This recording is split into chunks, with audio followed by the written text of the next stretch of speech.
Nizu looked over the ravaged arena with a glint of disappointment in his eyes. Aizawa was using his quirk to remove the starfish from the reaming vitamins' faces, while other heroes cleaned up the damage left behind and escorted any civilians out. Today was supposed to be a good day, a day where the students could show off their hard work and gain connections within the hero world. But instead, his students spent the day either under the control of villains or fighting for their lives. If it weren't for Midoriya, someone likely would have died. This could not stand. Nizu would not take this lying down. Mark my words. The League of Villains. The Meta Liberation Army. The Foot. You will regret this one day. I swear it. Nizu thought as he walked off.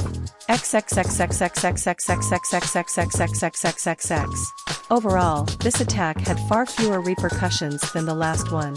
The house was nowhere near as damaged, so in the span of nearly a week, everything was good as new. No one had gotten all that injured, and most of the children seemed unaffected mentally, if not a bit shaken. Jin hadn't even noticed the attack at all, having slept through the whole thing. The only outliers were Kiba and Nis. Kiba was mostly just upset about her being incapacitated during the entire attack, but Nis seemed off. She seemed frustrated and a bit scared, and Fuku told her that she'd see her jump at seemingly nothing. But that was something he would handle later. For now, he had 3 things that called for his immediate attention. Namely, his guest in front of him. Izuku sat behind his desk in his office, with Chol and Sai beside him. And in front of him was none other than the Prime Minister of Japan, Puromyo. She looked rather good for a woman at the age of 75, with only a few wrinkles on her face, and she wasn't super thin under her suit, but her age showed in her gray hair and her squinting eyes behind her glasses. Hello, Miss Prime Minister. Izuku greeted with a bow. It's a pleasure to make your acquaintance. Yes, yes. Pura said dismissively. Mr. Midoriya, I don't believe I need to tell you why I'm here, correct? Izuku sighed. You're here about the reports you got on my fractal and chaos emerald. A woman with speed that rivaled All Might holding a bright gem. And a crystal that would heal anyone who touched it, as if it were giving them a healing quirk. I can't imagine the government wouldn't be interested in that.